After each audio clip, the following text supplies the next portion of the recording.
PNB ने भी चौथी तिमाही में अच्छे नतीजे जारी किए हैं और अगर हम कंपनी के नतीजों की बात करें तो मुनाफे में 150% की ग्रोथ दिखी है, यानी कि मुनाफा हो गया है 2.5 गुना। एसेट क्वालिटी भी सुधरी है और नतीजों पर खास चर्चा के लिए हमारे साथ जुड़ गए हैं पीएनबी के एमडी और सीईओ अतुल कुमार गोयल। अतुल जी, बहुत शुक्रिया आपका समय देने के लिए। स्वागत है आपका 18 स्वदेश पर। सबसे पहले सर आपसे ये जानना चाहेंगे कि जो नंबर्स में है एडवांसेस ग्रोथ जो रही है वो इस साल के लिए आपके गाइडेंस के नीचे रही है और हमने डिपॉजिट में भी थोड़ी सी कमजोरी देखी है। आप जरा ये बताइए कि एडवांसेस में कमी के पीछे की वजह क्या रही और क्योंकि आप तीसरी तिमाही तक तो बिल्कुल लग रहा था कि कोई दिक्कत नहीं आएगी, सब कुछ ठीक ठाक चल रहा था। नहीं, देखिए हमारी जो गाइडेंस थी वो 12 से 13% के बीच में थी क्रेडिट की। अगर आप देखें जून फर्स्ट क्वार्टर में, सितंबर क्वार्टर में और दिसंबर क्वार्टर में ये लगभग 13 से ऊपर ही थी, तो गाइडेंस तो सही थी। बट ये जो 11.40 आई है परसेंटेज, ये है कि लास्ट ईयर 22-23 के लास्ट क्वार्टर में, मार्च क्वार्टर में we have done some bulk deal, उसकी वजह से ये रेशो डाउन हुआ। और ये अभी जो हम गाइडेंस दे रहे हैं नेक्स्ट ईयर के लिए, ये 11 से 12% के बीच में दे रहे हैं, which is easily achievable because our focus will be on the RAM side पे होगा। रैम का अगर परसेंटेज देखें आज की डेट में तो लगभग ये हमारा 55% है, तो इसको हम बढ़ाना चाहते हैं 60% 2-3 साल के अंदर। और 24-25 का जो टारगेट होगा हमारा रैम का, वो लगभग 57% का होगा और 43% कॉर्पोरेट का होगा। ओके, नमस्कार अतुल जी, मैं सृष्टि बात कर रही हूँ। अगर आपकी गाइडेंस की बात करें तो वित्तीय वर्ष 2025 की जो आपने एडवांसेस और डिपॉजिट ग्रोथ की गाइडेंस दी है वो वित्तीय वर्ष 2024 से कम है। क्या यहाँ पे आप कोई चैलेंजेस देख रहे हैं ग्रोथ के लिए? वित्तीय वर्ष 25 की बात करें तो कोई रिस्क फैक्टर्स जो कि आपको लग रहा है कि प्ले हो सकते हैं नंबर्स में? कोई चैलेंज ऐसा नहीं है। देखिए Punjab national bank largest bank है कंट्री का, तो फोकस जैसे मैंने बताया आपको रैम में होगा। रैम में डिमांड है, रूरल एरिया में भी आजकल बहुत डिमांड है, टायर 2 टायर 3 सिटी में भी बहुत डिमांड है, और बैंक की 10,000 ब्रांचें हैं ऑल ओवर इंडिया में।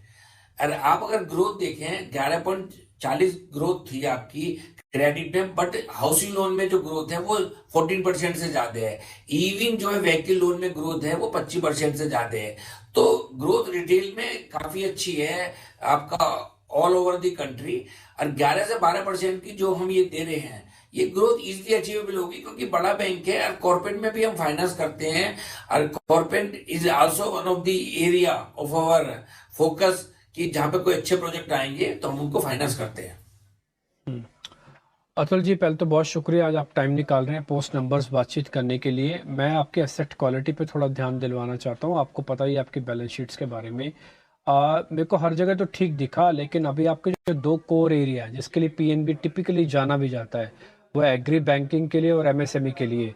वहाँ पे दोनों पे ही आपके ग्रॉस एनपीएस जो हैं वो अभी भी थोड़ा कंसर्न है, थोड़े बड़े हुए हैं। इन दोनों सेगमेंट्स पे आपके एनपीएस और ग्रॉस एनपीएस कैसे ठीक होंगे सर? देखिए ये जो है अभी आप रेशो की अगर देखें तो ये अभी बहुत कंफर्टेबल पोजीशन में हम आ गए। नेट एनपीए में हमारा ग्रोस एनपीए 5.73 में है, और जो ये गाइडेंस है नेक्स्ट ईयर की, ये 5 से नीचे आएगा। सिमिलरली नेट एनपीए जो है 0.73 है, ये 0.50 से नीचे आएगा। आपका जो स्पेसिफिक क्वेश्चन है एग्रीकल्चर के बारे में, ये क्या है, लेगेसी इशू था हमारा कि एग्रीकल्चर में ज्यादा है। हमने जो पिछले 2-3 साल में बहुत ज्यादा काम किया कि how to improve the underwriting standard of the new financing और कलेक्शन एफिशिएंसी को कैसे इंप्रूव करा जाए। मैं आपको एक डाटा दूंगा जो हम एवरी मंथ मॉनिटर करते हैं। एक जुलाई 20 से लेके 31 दिसंबर 2024 तक की जो हम नई अंडर राइटिंग कर रहे हैं वो कैसे बिहेव कर रही है।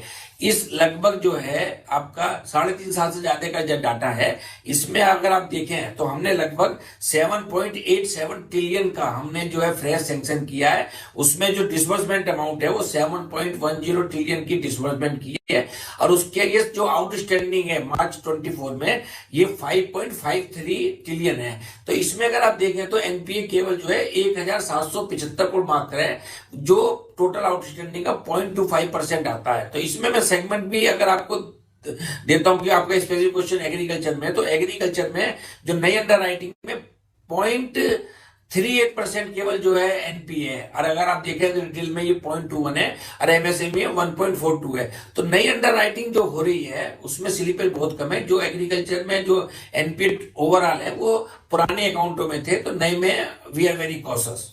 जी अतुल जी, अगर आपके कॉर्पोरेट बुक की बात करें तो ये 43% है, और अब जबकि आरबीआई अपना ड्राफ्ट सर्कुलर लेकर आया है, आपका इंटरनल असेसमेंट क्या कहता है और इस कैटेगरी के अंदर आपकी कितनी % लोन बुक उसके अंदर जा सकती है, और हम प्रोविजनिंग पर इसका कितना इंपैक्ट देखेंगे सर, ये जरा बता दीजिए आप। देखिए, इसमें मेरा मानना ये है कि ये भी ड्राफ्ट गाइडलाइंस है। ये जो आरबीआई ने गाइडलाइंस इशू करी है ड्राफ्ट 3 मई 2024 को, ये एक तरीके से कंसल्टेटिव पेपर के रूप में है, जिसमें उन्होंने सभी स्टेक होल्डर, बैंक हुए या जो है आपके कॉर्पोरेट कस्टमर हुए, उन सबके व्यू मांगे हैं जो 15 जून तक देने हैं। तो मेरे ख्याल से जो है हमको वेट करना चाहिए कि फाइनल गाइडलाइंस में क्या होगा, जो 15 जून के बाद आएंगे। 15 जून तक तो टाइम मांगा है, तो इसमें कोई ऐसी कोई चिंता की विषय नहीं है। मैं तो आपको केवल यही कहना चाहता हूं इसमें कि जो भी फाइनल गाइडलाइंस आएंगी, आज बैंक की बैलेंस शीट इतनी स्ट्रांग है, हमको कोई उसमें दिक्कत दिखाई नहीं देती है प्रोवाइड करने में जो भी नई फाइनल गाइडलाइंस आएंगी।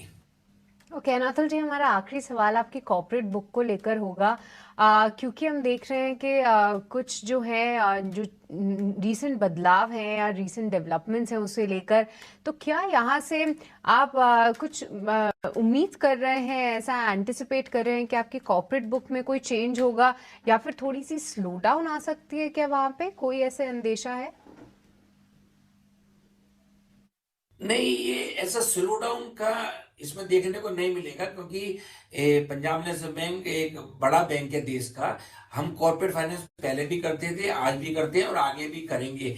वो तो हमने बताया कि हम थोड़ा रिटेल पे भी फोकस करना चाहते हैं ज्यादा, तो 60% का वो रेशो होगा आपका रैम का और 40% का होगा। बट अगर ये डिमांड ज्यादा होती है किसी वजह से कॉर्पोरेट में, तो हम उसको देखेंगे कि वहां पे उस टाइम अगर ये रेशो चेंज करने के लिए भी जरूरत होगी तो हम उसको जरूर चेंज करेंगे, क्योंकि कॉर्पोरेट फाइनेंस हमारा जो मेन स्ट्रॉन्ग एरिया है बैंक का। अगर आप चैनल पर पहली बार आ रहे हैं तो ज़रूर चैनल को सब्सक्राइब करके बेल आइकन प्रेस कर लो, ताकि आने वाली जितनी भी अपडेट्स हैं सभी कंपनी से रिलेटेड उसका नोटिफिकेशंस आपको सबसे पहले मिल सके।